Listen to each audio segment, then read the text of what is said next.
We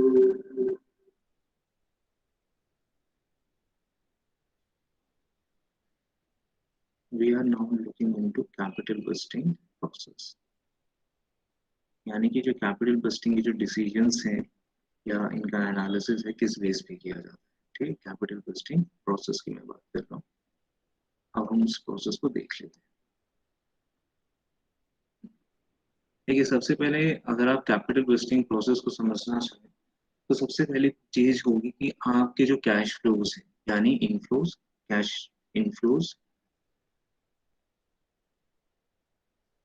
and cash outflow, आपको इनका estimation करना जरूरी है।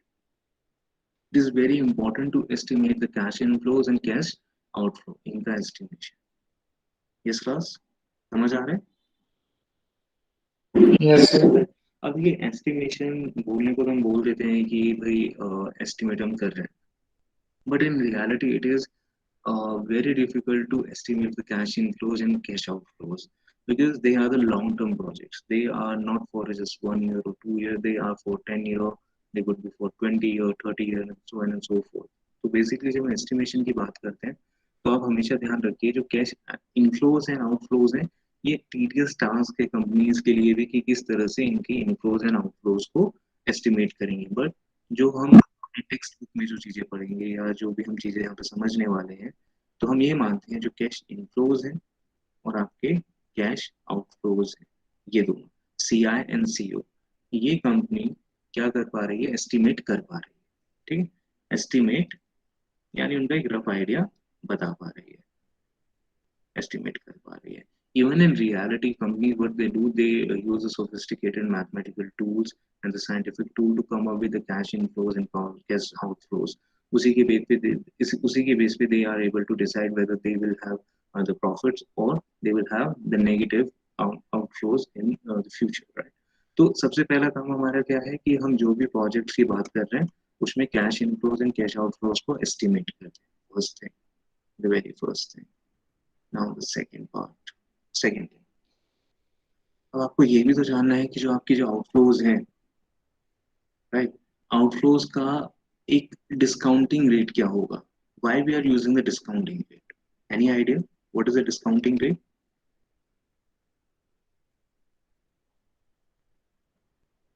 Yes class,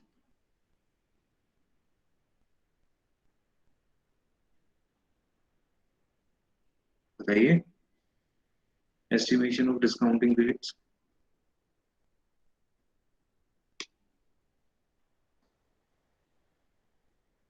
Am I connected or what?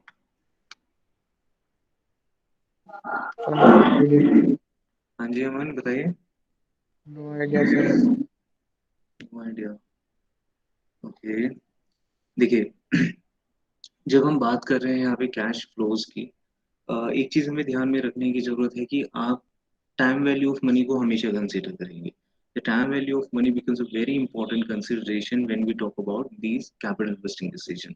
यानी कि आपको एक वो रेट चाहिए जिस पर आप अपनी मनी को डिस्काउंट कर सकते हैं, क्योंकि जो भी आपको फ्यूचर मनी या आपको फ्यूचर में जो भी कैश इनफ्लोज मिलने वाले हैं वो आपको डिस्काउंट होकर मिलेंगे। What does it mean? इसका मतलब है जो मनी आपको 2 साल 3 साल या 4 साल के बाद रिसीव होने वाली है, you have to know, you have to come up with the present value of that money. तो उसके लिए एक रेट आपको चाहिए, ये सुनो, जिसे आप इंटरेस्ट रेट भी कह सकते हैं, उसे डिस्काउंटिंग रेट कहा जाता है। Am I clear class? Yes, yes Rachna and other students, I hope सबको क्लियर है मैं क्या बता रहा हूँ। ठीक है, तो यहाँ पर जो हम बात कर रहे हैं कैश डिस्काउंटिंग रेट की, it is nothing but the required rate of return. What? The required rate of return, जो आप अपनी मनी से रिक्वायर्ड रेट एक्सपेक्ट करते हैं कि आपकी मनी किस रेट से डिस्काउंट होगी, विच is nothing but the required rate of return.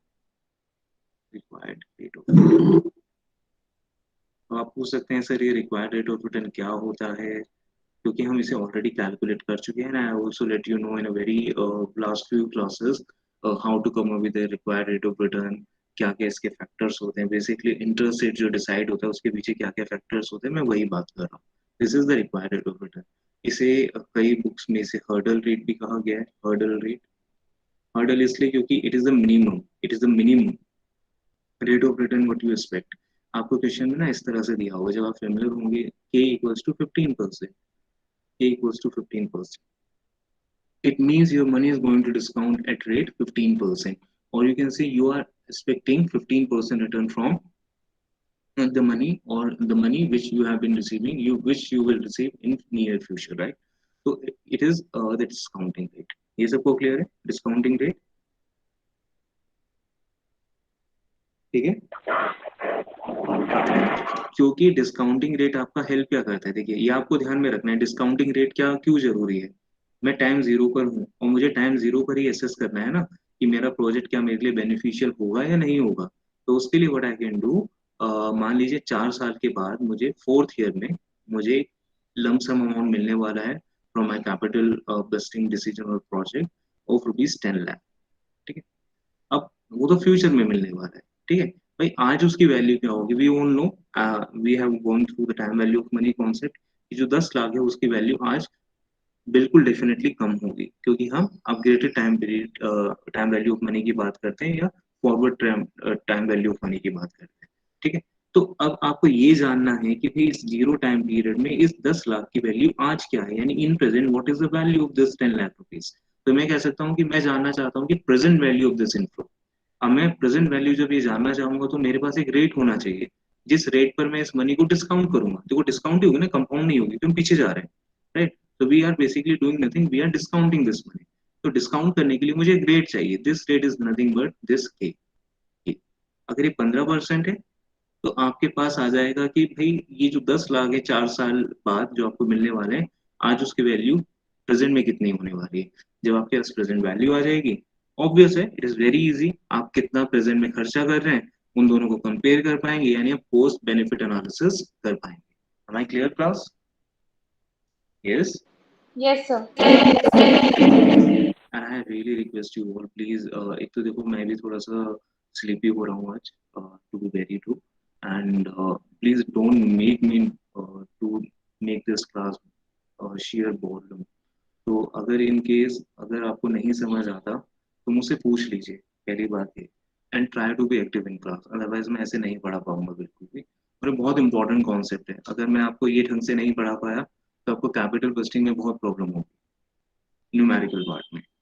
ठीक है, आप लोग ऐसा कर सकते हो, if I ask you something please answer, and we are just a handful of number of people are there in this meeting, 9 और 10 और 11, राइट? इतने ही लोग हैं, तो आप लोग आंसर भी सब कर सकते हैं, कोई दिक्कत नहीं है। ठीक है, यस क्लास, है ना? ठीक है, तो अब हम आगे बढ़ते हैं। तो ये तो हमें समझ आ गया कि ये है, हमें सबसे पहले देखना है कि मेरे पास कितने इनफ्लोज आएंगे कितने आउटफ्लोज आएंगे। मैंने देख लिया मेरे पास 10 लाख का इनफ्लो आने वाला है, आज मैं 3 लाख लगा रहा हूँ। ठीक है, ये मैंने फर्स्ट स्टेज में कर लिया। अब सेकंड स्टेज में ये तो पता लगे कि जो 10 लाख मुझे 4 साल के बाद मिलने वाला है, what should be the value of that future 10 lakh rupees in present value. तो उसके लिए मुझे क्या चाहिए था, डिस्काउंटिंग रेट चाहिए था, वो मैंने फिगर आउट कर लिया। ठीक है, थर्ड क्या होगा कि अब दोनों चीजें हो गई। ठीक है, क्या चीजें हो गई दोनों, ये आपने कैश इनफ्लोज एंड आउटफ्लोज भी डिसाइड कर ली, और अब आपने required rate of return decide decide कर लिया। All you have to do is best capital applying application of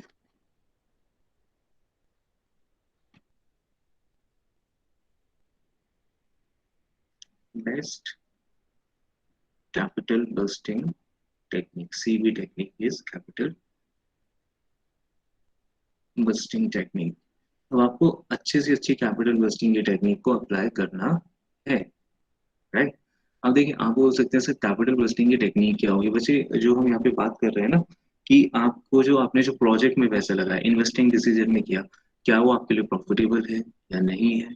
अब उसके भी you may have the different lenses to see a thing in a different perspective, in a different perspective.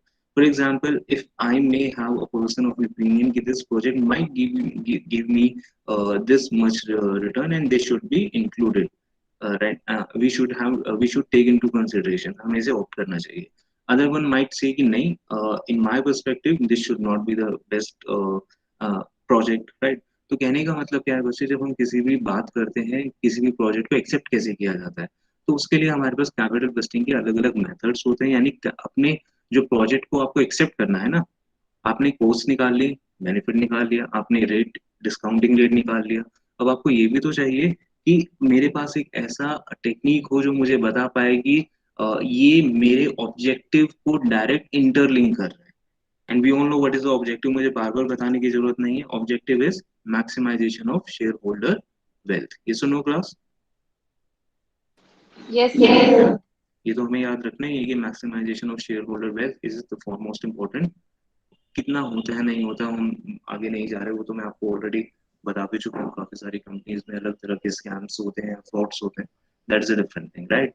तो maximization of shareholder wealth की line पर, की line में वो objective होना चाहिए, यानी कि the objective of that technique should be in line with the maximization of shareholder wealth objective. दोनों दोनों का जो ऑब्जेक्टिव है सेम होना चाहिए। तो उसके लिए हमारे पास ना अलग अलग मेथड्स हो सकते हैं।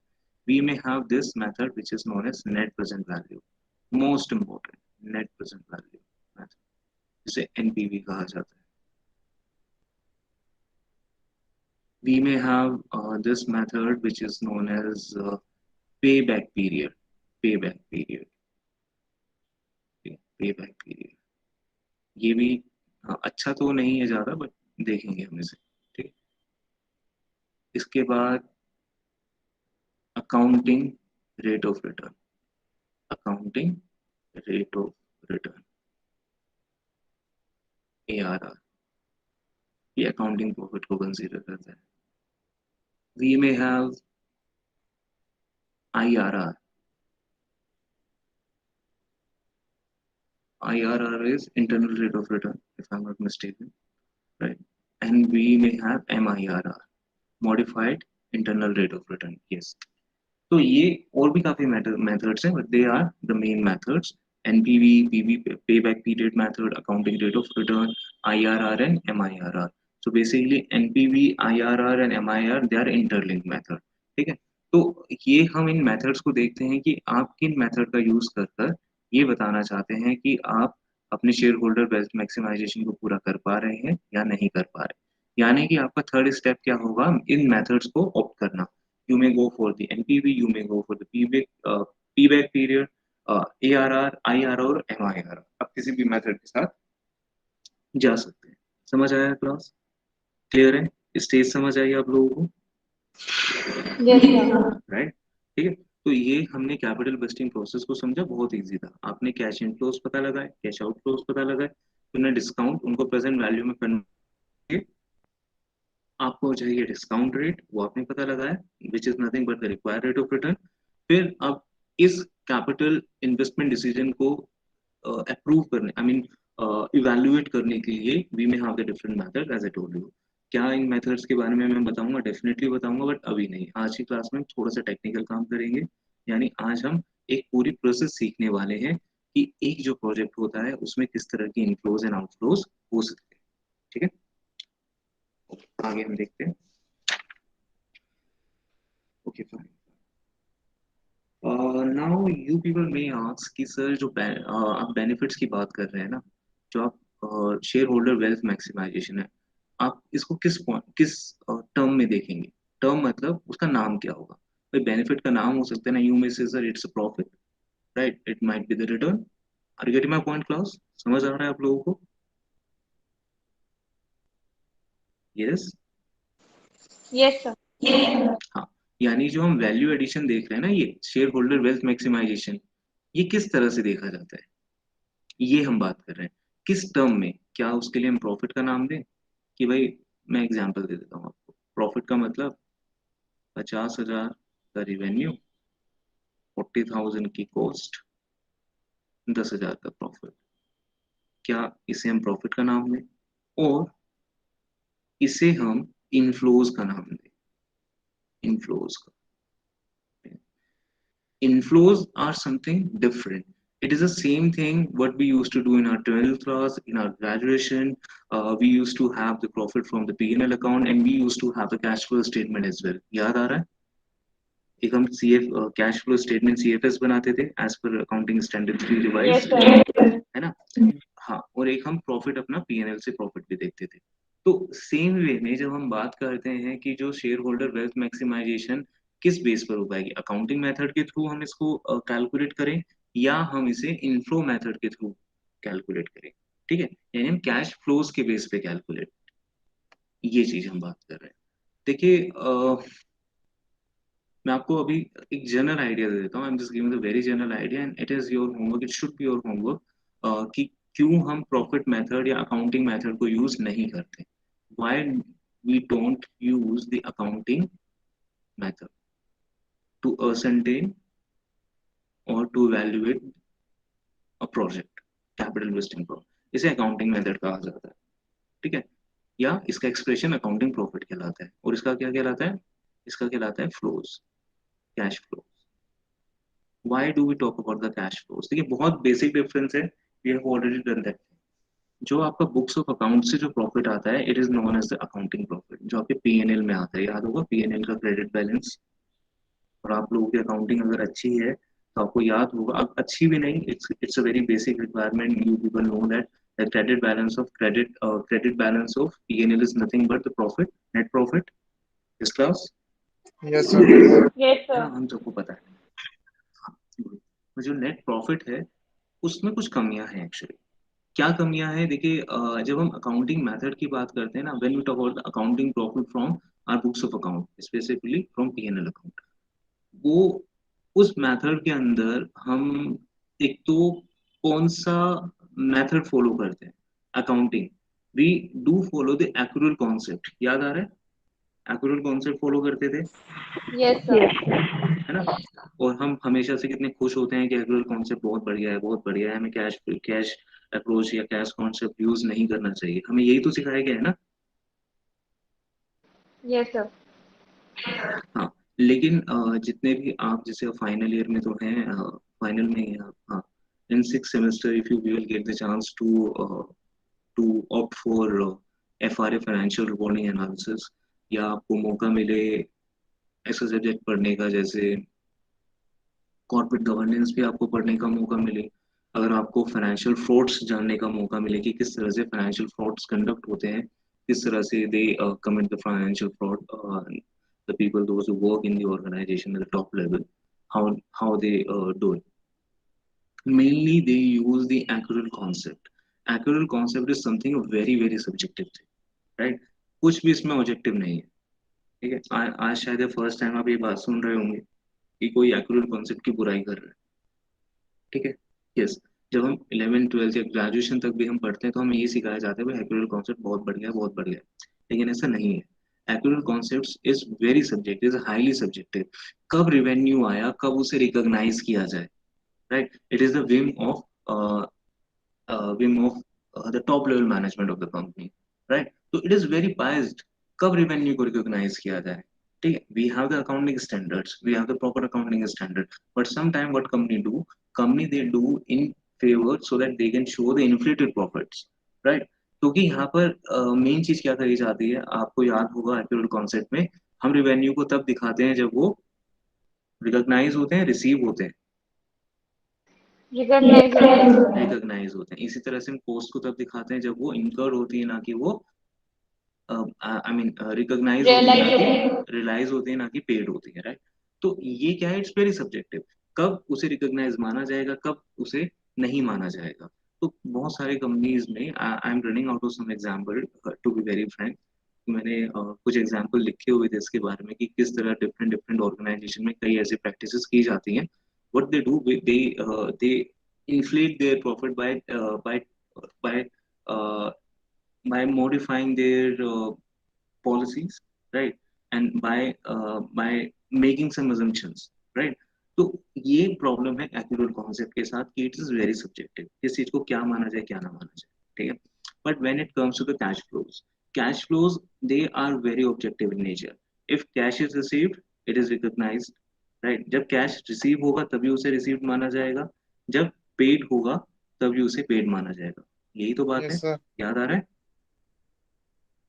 Yes, Yes, sir. sir. तो हमेशा ध्यान रखना जो कैश फ्लोज है, इसलिए तो कैश फ्लो स्टेटमेंट की इतनी बड़ी अहमियत है, क्यों कोई भी जो ऑडिटर्स होते हैं why they do not rely over the PNL और द ट्रेडिंग और the balance sheet of the company, they directly look into this cash flow statement, obviously cash flow statement भी आपके balance sheet, PNL and T trading account से ही बनती है, but it may show you the totally different picture what your PNL and balance sheets are showing, right. अभी मैंने first year में पढ़ा है ये कैश फ्लो स्टेटमेंट का, भी लास्ट वीक ही पढ़ाया था। तो काफी सारी इंटरेस्टिंग चीजें हमें पता लगी कि why cash flow is consider cash flow statement is consider the finest document और the finest final account of the company. I hope you all agree on it, right. Cash flow statement को क्यों अच्छा माना जाता है, clear है सबको, पढ़ा हुआ है आप Yes, लोगों ने, sir. है ना। तो ये हमें ध्यान रखना है। जैसे जैसे हम बड़े होते हैं तो हमें पता लगता है कि पीएन एंड बैलेंस शीट में give us the little bad idea about the company, that's why we rely over the cash flow statement.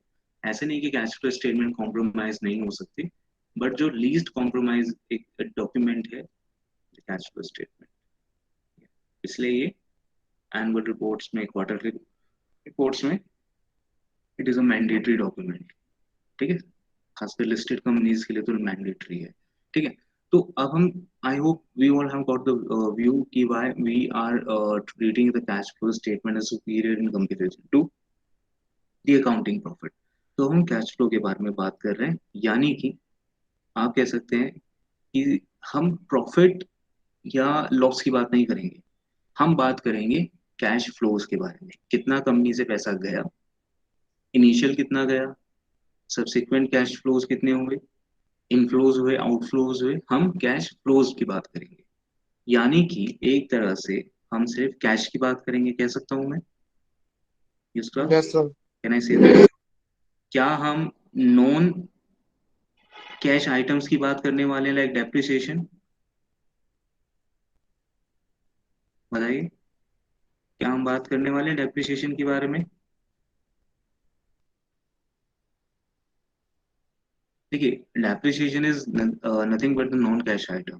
तो जब कैश फ्लो स्टेटमेंट भी आपने बनाया होगा तो आपने देखा होगा डेप्रिसिएशन को भी जगह नहीं दी जाती वहां पर। आई मीन डेप्रिसिएशन के इफेक्ट को नलीफाई किया जाता है कैश फ्लो स्टेटमेंट में, याद आ रहा है। Yes, sir. है ना। तो it's a non cash item, आपको ध्यान रखना है। तो डेप्रिसिएशन या बाकी नॉन कैश आइटम्स है ना, उनको हम इंक्लूड नहीं करेंगे, राइट। और करेंगे या किस तरह से कंसीडर करेंगे वो मैं आपको बताऊंगा जब हम न्यूमेरिकल पार्ट करेंगे। तो I hope this part is clear to all of us. थोड़ा बहुत थियोरेटिकल बैकग्राउंड क्लियर हो रहा है कि हम क्या करने वाले हैं, किस बेस पे करने वाले हैं, यस Yes, सर। sir. ठीक है। तो इसका मतलब ये नहीं कि आप लोग पढ़ेंगे नहीं, आप लोगों को पढ़ना भी जरूरी है। और क्योंकि क्लास में तो देखिए जो मैं चीजें करा रहा हूँ वो तो आपकी कवर हो ही रही है, बट अगर आप न्यूमेरिकल नहीं करेंगे, आप सोते रहेंगे सिर्फ कि ठीक है क्लास में आ रहे हैं नहीं आ रहे हैं, क्लास में आने के बाद भी आप जवाब नहीं देंगे, तो उसका कोई फायदा नहीं है ना। तो कोशिश कीजिए कि लगातार क्लास में आइए और साथ के साथ पढ़ें भी आप लोग रोज। और लाइब्रेरी में बुक्स हैं काफ़ी, आ गई हैं काफ़ी अच्छी अच्छी बुक्स हैं फाइनेंशियल मैनेजमेंट की।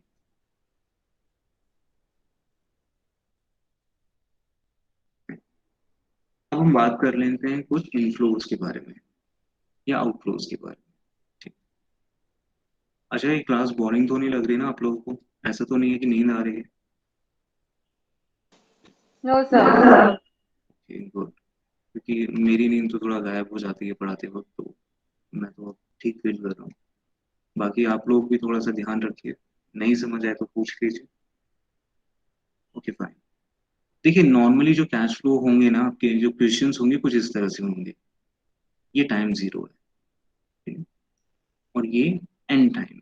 एंड टाइम का मतलब प्रोजेक्ट का जो भी एंड टाइम होगा कि इतने साल में प्रोजेक्ट ये कंप्लीट हो जाएगा, and time. They are the number of years, it could be 5, 10, 15, 20, right? It is zero time period which means present, ठीक है? अब देखिए कुछ इवेंट्स हो सकते हैं, क्या क्या इवेंट्स हो सकते हैं जनरली, जो आपके नॉर्मल क्वेश्चंस होते हैं, बेसिक क्वेश्चंस होते हैं, उनमें इस तरह से कहा जाता है कि टाइम जीरो पर आपने इन्वेस्ट कर दिया, तो टाइम जीरो पर आपकी कॉस्ट आई होगी कुछ ना कुछ, इस क्लास, है ना। Yes, sir. ठीक है, सीधी सी बात है, आपकी कॉस्ट आई होगी, आपने प्रोजेक्ट में इन्वेस्ट कर दिया, आपने एक इन्वेस्टमेंट डिसीजन लिया, और आपको अब पता है कि आपको अब कुछ बेनिफिट्स मिलने वाले हैं, बट इन फ्यूचर आपको पता लगा कि आपको सेकेंड ईयर से बेनिफिट मिलना चाहिए, right?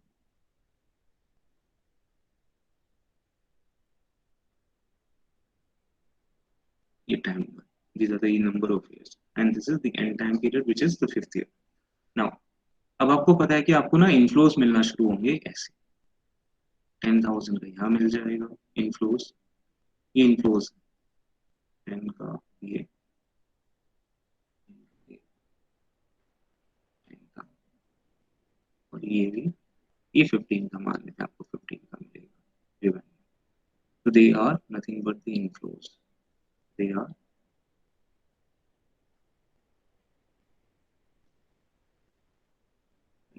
Is that clear class?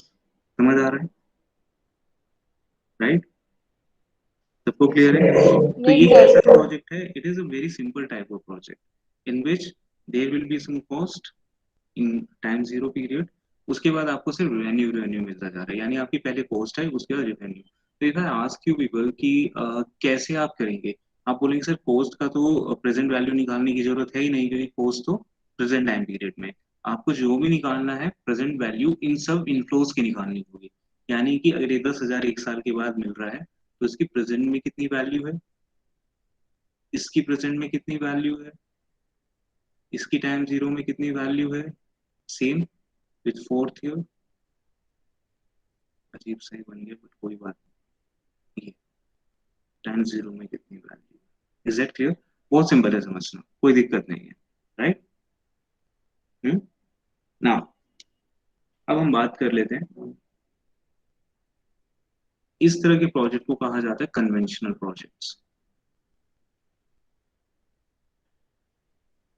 They are the conventional projects. Normally ज्यादातर क्वेश्चंस आपके ग्रेजुएशन लेवल पे इसी तरह के होते हैं, कन्वेंशनल प्रोजेक्ट, ठीक है? नाउ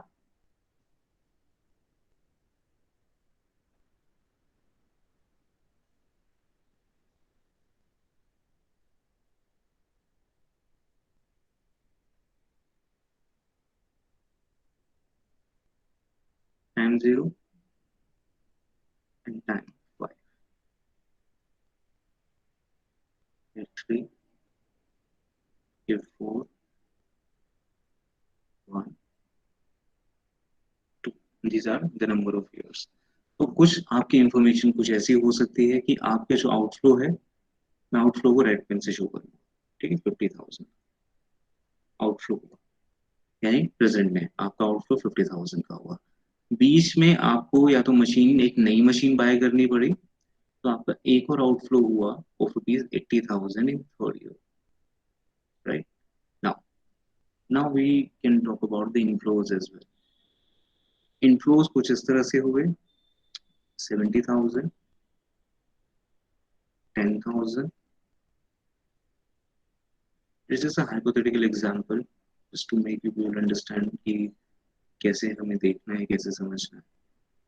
30,000 साथ में क्वेश्चन ये भी कह सकता है, कि जो आपने मशीन्स बाय की थी ना, 50,000 या 80,000 जो आपने पैसा लगाया था, आप प्रोजेक्ट खत्म हो गया, and once the project is completed now you can realise the value of those machinery. ऐसा थोड़ी कि उन्हें वहीं पे रखा रहने दोगे, because they are also the part of your project, right? तो आप क्या करेंगे, आप इसकी कुछ ना कुछ सैल्वेज वैल्यू भी लेंगे, ये सुन लो भाई, सीधी सी बात है ना, आप कुछ ना कुछ सैल्वेज वैल्यूज भी तो इनको, आई मीन आपका प्रॉफिट का पार्ट हो सकता है वो, कि आप जब 5 साल कंप्लीट हुए, प्रोजेक्ट बंद हुआ, तो जो मशीनरीज थी, अब आपने देखा इनकी बुक वैल्यू क्या थी, इनकी सैल्वेज वैल्यू की, आपने प्रॉफिट एंड लॉस भी कैलकुलेट किया। Am I clear class? Yes. Yes, sir. तो इस तरह का आप क्वेश्चन अगर देखें तो आपके कुछ, ये थोड़ा सा कॉम्प्लिकेटेड क्वेश्चन हुआ, जिसमें आपके आउटफ्लोज ये है, और 50,000 and 80,000 they are the outflows, while they are the inflows, कुछ इस तरह से। तो अब आपके लिए काम थोड़ा सा मुश्किल होगा, बहुत ज्यादा मुश्किल नहीं होगा, थोड़ा सा मुश्किल होगा, कि आपको इस आउटफ्लो की भी प्रेजेंट वैल्यू निकालनी होगी। इन इनफ्लोज की तो आप निकाल ही रहे हैं, राइट। तो इस तरह के क्वेश्चंस को हमें समझना ज्यादा इंपॉर्टेंट हो जाते हैं। दे आर, नाम से ही पता लग रहा है, they are non conventional, they are non conventional project. और प्रोजेक्ट ऐसे ही होते हैं एक्चुअली, क्योंकि कोई भी प्रोजेक्ट ऐसा नहीं होगा जिसमें आप एक बार पैसा लगा दो उसके बाद आपको पैसा लगाना ही ना पड़े। आपको ये भी तो हो सकता है ना, देखिए साथ में जब आपने मशीनरी बाय की आपने कुछ वर्किंग कैपिटल भी लगाया होगा साथ में, क्लास ये सुनो। बिजनेस ऐसे ही थोड़ी चल जाएगा, आपने एड ऑन किया होगा वर्किंग कैपिटल का साथ में। अब जब आप बिजनेस बंद करेंगे तो वर्किंग कैपिटल भी तो उस बिजनेस से हटाएंगे या नहीं हटाएंगे, ये सुनो, बताइए। Yes sir. जो समझ नहीं आ रहा क्या? मुझे तो ऐसा लग रहा है आप लोग सब सो ही गए हैं। कितने लोग हो आप लोग? आशीषा, पयोधि, रचना, विशाली, अमन, कुणाल, निखिल एंड श्रुति, सबको समझ आ रहा है? Yes sir. देखो, you people can be very frank with me, in case अगर नींद आ रही है या समझ नहीं आ रहा मुझे बता दो। मैं क्लास खींचने में बिलीव नहीं रखता कि मुझे 1 घंटा पढ़ाना है। हाँ जी बोलिए अमन। सर ये सेकंड हाँ जी, वन सेकंड वन क्या? Non conventional. अच्छा ये बताओ, बाकी किसी को भी प्रॉब्लम है इसमें? Anyone else? Yes, sir. Non-conventional or like very fixed problem. Okay okay fine, ठीक है। देखिए, नॉन कन्वेंशनल प्रोजेक्ट की मैं एक बार आपको दोबारा से आइडिया दे देता हूँ। आप ना एक बहुत छोटा सा एग्जांपल समझो, बहुत छोटा सा एग्जांपल। आपने एक फैक्ट्री स्टैब्लिश की, देयर इज अ फैक्ट्री, ठीक है, जैसे कैपिटल बस्टिंग डिसीजन। तो प्राइमरली आप उसके लिए मशीन, सबसे ज्यादा जो इन्वेस्टमेंट होगी आपकी लॉन्ग टर्म इन्वेस्टमेंट होगी मशीन्स एंड प्लांट पर।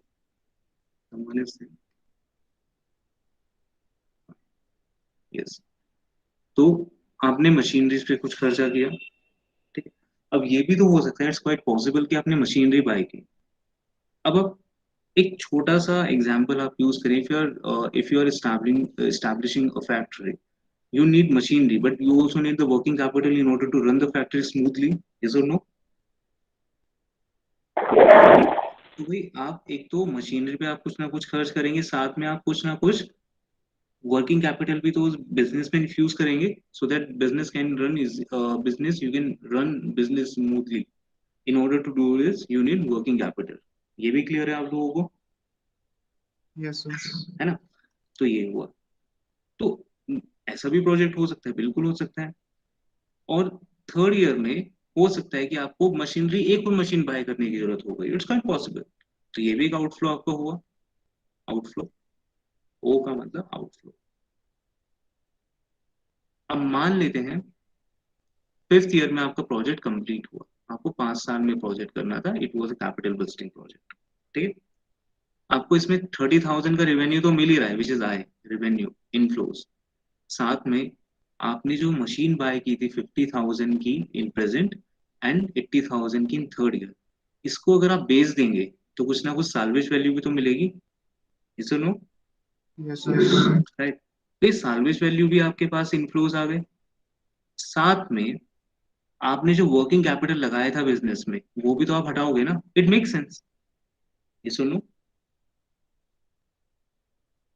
ये सुनो क्लास, यस सर। राइट। अब मान लीजिए कोई हलवाई की शॉप अगर बंद हुई, राइट, वो बिजनेस कर रहे थे काफी सालों से, तो बंद होगी तो जो भी उनकी मशीनरीज होंगी, जो भी उन्होंने कैपिटल इन्वेस्टमेंट किया वो तो साथ में हटेंगी ही हटेंगी। साथ में जो वर्किंग कैपिटल लगाई थी अब वो भी तो वापस से बिजनेस में आ जाएंगी कहीं ना कहीं, अगर वो प्रोजेक्ट था एक पर्टिकुलर, ठीक है। तो यहाँ पर हम क्या करते हैं, उस वर्किंग कैपिटल की वैल्यू को भी फिर ऐड करते हैं जो हमने इनिशियली लगाई थी, वर्किंग कैपिटल टेकन बैक। ये सुनो क्लास, यस सर। अब समझ आया? अब क्लियर है? Yes, sir. ठीक है, ठीक है। तो ये जो प्रोजेक्ट्स हैं, these projects are known as a non conventional projects. And as far as the non conventional projects are concern, ये क्वेश्चन थोड़े से ट्रिकी होते हैं, थोड़े से इन्हें सॉल्व करने में आपको टाइम भी लगता है, राइट। और they are little bit more complicated as compare to the convention. वहां तो कुछ करना ही नहीं है, एक बार पैसा खर्च हुआ बाद में आपके पास रेवेन्यू ही आ रहा है, obviously. they are very easier, I mean they are easier to calculate, easier to understand. Yes. Okay, fine.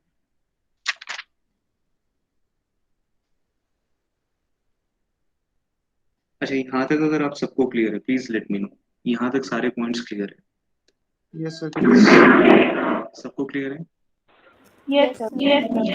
Okay, I am doing one thing, थोड़ा सा मैं आज क्लास पहले छोड़ रहा हूँ। रीजन क्या है, आगे वाली चीजें थोड़ी सी और कॉम्प्लिकेटेड होने वाली है, and I need another way to present those things so that I can teach you in a better way, right?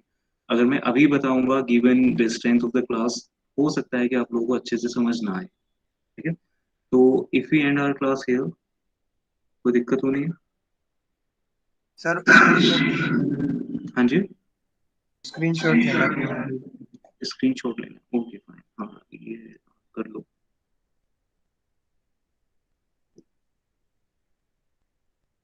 Okay, done, sir. Okay, तो I am calling off this class here only, reason ये है कि next class, इसके आगे का जो concept है थोड़ा सा कॉम्प्लिकेटेड है, थोड़ी मैथमेटिकल कैलकुलेशन है। तो कल मैं आपको एक नया वे बताऊंगा, क्योंकि मुझे लग रहा है कि इससे आगे मैं आपको कराऊंगा तो हो सकता है अभी फिलहाल समझना है। And given the number of student, we are very less in number, there are just 8 students as of now. ठीक है, कल हम क्लास को कंटिन्यू करें मॉर्निंग में, we have class at 8:30, 8:30, 10:30। Yes class? Yes, sir. ठीक है, यहाँ तक क्लियर हुआ आप लोगों को? थोड़ा सा बेसिक्स तक ही हुआ है या ज्यादा नहीं हो पाया? क्लियर है पूरा? Yes, sir.